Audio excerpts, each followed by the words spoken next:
AC through pure capacitance अगर हम देखते हैं तो प्योर कैपेसिटेंस में AC सोर्स हम कैपेसिटेंस के क्रॉस लगाते हैं। इस VC जो है हमारा VC voltage across capacitor, I is the current flowing through capacitor, V is the applied AC voltage to this capacitor. ये सब आप लिख लेंगे, मैं लिखा नहीं हूँ यहाँ पे, लेकिन इसका मतलब ये नहीं कि आपको नहीं लिखना, एग्जाम में आए तो आपको लिखना है। आई इक्वल्स टू क्या होता है, rate of change of sorry not rate of change, rate of flow of charge with respect to time, that is current. I equals to हम डिफाइन करते हैं D Q by D T से। Q यहाँ पर क्या है, charge on plates. Q को हम क्या लिखते हैं, C। Q क्या होता है, charge on plates is directly proportional to the voltage applied to capacitor, है ना। तो ये हमने Q जो वहीं से लिखा हुआ है, Q इक्वल्स टू CV। आपने फिजिक्स और BEE में पढ़ा होगा ये सब। Q equals to CV। V की वैल्यू यहाँ पे क्या है, VM sine omega T. I equals to क्या है, D by D T. Q है CVM साइन ओमेगा टी, है ना। तो इसको डिफ्रेंशिएट करेंगे आप तो साइन ओमेगा टी का यहाँ पे डिफ्रेंशिएशन हो जाएगा कॉस ओमेगा टी, और यहाँ पे dt है, यहाँ पे ओमेगा टी है तो ओमेगा मल्टीपल में आ जाएगा omega CVM cos omega T. इस प्रकार से आ जाएगा एक्सप्रेशन। तो I इक्वल्स टू होगा VM बाय, देखो ये ओमेगा C है तो उसको मैं नीचे लिखूंगा तो क्या होगा 1 बाय ओमेगा C। देखो V बाय आर के फॉर्म में लिखने की कोशिश कर रहा हूँ मैं, है ना। तो VM by 1 by omega C में इसको लिख सकता हूँ, और कॉस ओमेगा टी को मैं लिख सकता हूँ जैसे sine omega T minus 90 equals to होता है माइनस कॉस ओमेगा टी, वैसे ही sine omega T plus 90 equals to होता है कॉस ओमेगा टी। तो उसी के रेफरेंस में इसको मैं इस प्रकार से लिख सकता हूँ। आई की वैल्यू क्या है यहाँ पे, VM by 1 by omega C जो होगा VM बाय एक्स सी। अब ये एक्स सी यहाँ पर क्या है, एक्स सी यहाँ पे कैपेसिटिव रिएक्टेंस है जिसकी वैल्यू 1 बाय ओमेगा सी, जिसको हम लिख सकते हैं 1 बाय 2 पाई एफ सी। तो आई की वैल्यू यहाँ पे IM sine omega T plus pi by 2। तो आप देख रहे हैं V इक्वस टू यहाँ पे VM साइन ओमेगा टी है और I इक्वस टू है IM sine omega T plus 90। Previous case में ये माइनस 90 था और इस केस में ये क्या है प्लस 90। तो X C equals to 1 by omega C जो आपको मैंने बताया, जिसकी रिएक्टेंस की यूनिट भी ओम्स में होती है जैसे रेजिस्टेंस की होती है, तो ये ध्यान रखें। फेजर डायग्राम जब हम बनाएंगे तो VC लिखें या V लिखें, यहाँ पे भी VC लिखें या V लिखें, that doesn't make sense different. So यहाँ पर VC हमने क्या लिया है, रेफरेंस वोल्टेज को अगर हम रेफरेंस लेते हैं, V इक्वल को हम रेफरेंस लेते हैं तो करंट 90 डिग्री क्या है आगे, क्योंकि V इक्वल्स टू है VM साइन ओमेगा टी, तो करंट वहीं क्या है IM sine omega T plus pi by 2। तो यहाँ पर V अगर VC हमने रेफरेंस लिया है V को, तो 90 डिग्री करंट क्या है उससे लीडिंग डायरेक्शन में अग्रगामी है I, ठीक है। और यहाँ पर चलते I जो है यहाँ पे हमने इससे क्या ले लिया है, रेफरेंस फेज़र ले लिया है। तो जैसे कि V से आगे 90 डिग्री है तो वही V जो है 90 डिग्री पीछे है, तो यहाँ पर हम लिख सकते हैं I leads V by 90 degree, और यहाँ पर हम लिख सकते हैं V lags I by 90 degree, है ना। यहाँ पे I जो है V के 90 डिग्री अग्रगामी है, तो उसका उल्टा भी कह सकते हैं V जो है I के 90 डिग्री पश्चगामी है। तो I अगर हमने इधर ले लिया है तो ये पश्चगामी दिशा में 90 डिग्री क्या होगा, पीछे की तरफ होगा।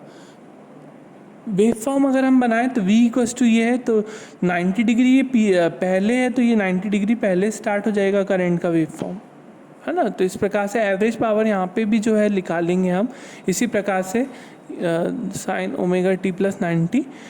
या आप PDF में भी करेक्ट कर लीजिएगा।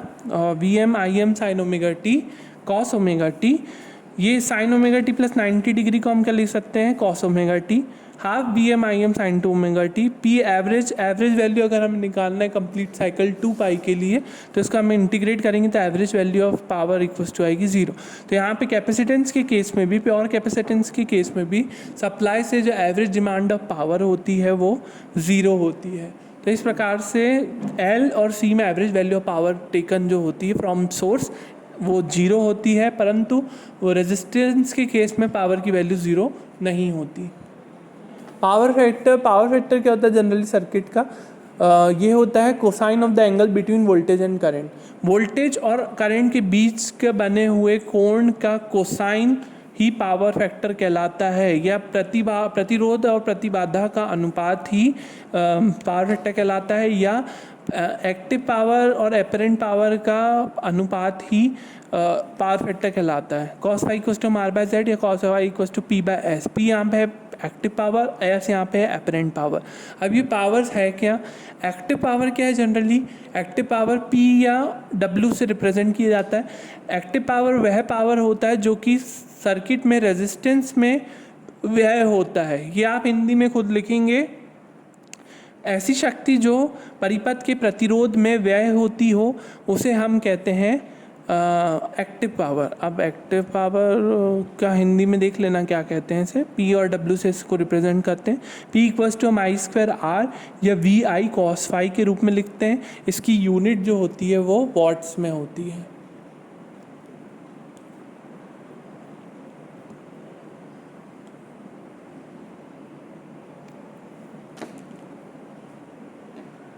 अब रिएक्टिव पावर जो है वही परिपथ में अगर वह शक्ति उत्पन्न हो रही है किसमें, प्रतिघात में, वह शक्ति को, ऐसी शक्ति जो परिपथ में प्रतिघात पर उत्पन्न होती है वह शक्ति ही रिएक्टिव पावर कहलाती है। वह शक्ति जो परिपथ के प्रतिघात में व्यय हो उसे हम कह सकते हैं रिएक्टिव पावर।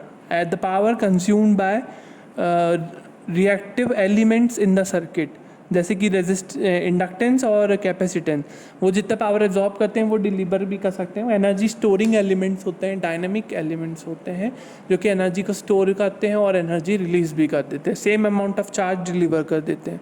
तो रिएक्टिव पावर वह शक्ति होगी। तो Q इक्वल्स टू, जैसे हमने P equals to I square R लिखा था, तो Q इक्वल्स टू हम क्या लिखेंगे, आई स्क्वायर एक्स, या तो वी आई कॉस फाई था तो ये वी आई साइन फाई, जिसकी यूनिट होगी volt ampere reactive VAR। Apparent power, आभासी शक्ति जिसे हम कहते हैं, वह पावर, एपरेंट पावर जो एस है वो क्या कहलाएगा, जो अप्लाइड वोल्टेज है और जो प्रतिरोध में परिपथ में जो धारा प्रवाह हो रही है उसके गुणनफल को ही हम आभासी शक्ति कहते हैं। तो एस इक्वल्स टू हम वी आई लिख सकते हैं, S equals to V I, V यहाँ पे RMS value of voltage into current है। तो आई वी इक्वल्स टू हम क्या लिखते हैं, जनरली वी इक्वल्स टू होता है आई जेड। जैसे DC सर्किट में क्या होता है, V equals to I R होता है, वैसे ही AC सर्किट में V इक्वल्स टू क्या होता है, आई जेड। यहाँ पे जेड आ जाता है, जेड होता है इम्पिडेंस, है ना, इम्पिडेंस होता है जो कि AC करंट को के मार्ग में अवरोध उत्पन्न करे या विरोध करे उसका, तो उसे हम कहते हैं इम्पिडेंस। ठीक है, ये AC सर्किट में टर्म आती है। तो V इक्वल्स टू हम आई जेड लिखेंगे इनटू आई स्क्वायर जेड हो जाएगा और इसकी यूनिट होती है वोल्ट एम्पियर VA। तो ध्यान रखें, इससे हमने एक पावर ट्रायंगल, जिसे हम जनरली पावर ट्रायंगल कहते हैं। अगर वोल्टेज हमारा रेफरेंस है तो KVAR क्या होगा, देखो ये ऊपर भी हो सकता है, ये नीचे भी हो सकता है, ये पावर ट्रायंगल ऊपर भी बना सकते हैं हम, नीचे भी बना सकते हैं।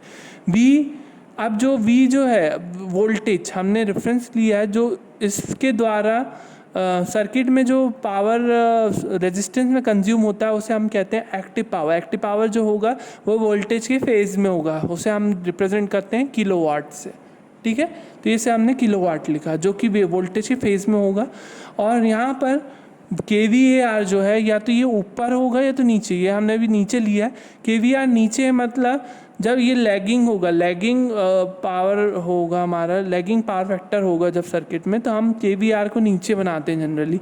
KVAR जो एक्टिव पावर, जो रिएक्टिव पावर है, वो रिएक्टेंस द्वारा जो परिपथ में पावर कंज्यूम हो रहा है वो है KVAR, जिसे हम नीचे करते हैं। और इन दोनों का जो रिजल्टेंट आता है वो आता है KVA। इसलिए हम KVA को हम लिख सकते हैं, जैसे पाइथागोरस प्रमेय हम इसमें लगाएं तो KVA इक्वल्स टू क्या होगा, kilowatt square plus KVAR square. Kilowatt P है, Q ये है, तो S इक्वल्स मतलब एपरेंट पावर को हम S square equals to P square plus Q square लिख सकते हैं। S इक्वल्स टू हम under root of P square plus Q square लिख सकते हैं। इस प्रकार से भी लिखा जा सकता है एपरेंट पावर को। Q factor, quality factor of a coil. Coil का क्वालिटी फैक्टर क्या कहलाता है, पावर फैक्टर का रेसिप्रोकल ही मतलब पावर फैक्टर का जो हम बोल सकते हैं अपोजिट है ना, अपोजिट जो होता है वो क्यू फैक्टर होता है कॉइल का। इसे हम क्वालिटी फैक्टर भी बोलते हैं कॉइल का। तो क्यू फैक्टर का हम लिखेंगे 1/पावर फैक्टर, 1/पावर फैक्टर मतलब 1/cos⁡φ, cos⁡φ ही होता है R/Z, तो 1/cos⁡φ क्या हो जाएगा Z/R। तो इस प्रकार से हम क्वालिटी फैक्टर की वैल्यू निकालते हैं, या ये फॉर्मूला भी हम यूज़ कर सकते हैं क्वालिटी फैक्टर के लिए। Q होगा 2π इंटू 2π कंप्लीट साइकिल के लिए maximum energy stored divided by energy dissipated पर साइकिल। कितनी मैक्सिमम एनर्जी स्टोर्ड हुई सर्किट में और एनर्जी डिसिपेट कितनी हुई पर साइकिल। तो ये फॉर्मूला भी आपको ध्यान रखना है, इसके बेसिस पे क्वेश्चन पूछा जा सकता है कि क्यू फैक्टर निकालें कॉइल का। तो आप डायरेक्ट Z/R से निकाल सकते हैं। Z जो है इम्पिडेंस, वो सर्किट टू सर्किट वेरी करेगा, इम्पिडेंस हर किसी में अलग अलग होगा, ठीक है। ये हम धीरे धीरे RL, RC और RLC सर्किट में देखेंगे इसे, जिसमें ये चीज़ें वेरी होगी। तो क्यू फैक्टर पावर फैक्टर का reverse, power factor cosine of the angle between voltage and current होता है। जो वोल्टेज और करंट के बीच का जो एंगल होता है हमारा फाई होता है जनरली, cos⁡φ अगर उसे हम देखते हैं तो पावर फैक्टर होता है, और फाई बस है तो फाई बस को हम बोलते हैं power factor angle, the angle between voltage and current. और ये रिजल्टेंट करंट ही के ही तरफ लेते हैं। ये हमारा रिजल्टेंट करंट है और ये हमारा रिजल्टेंट वोल्टेज है। तो रिजल्टेंट वोल्टेज और रिजल्टेंट करंट के बीच का जो एंगल कहलाता है वो हमारा पावर फैक्टर एंगल कहलाता है।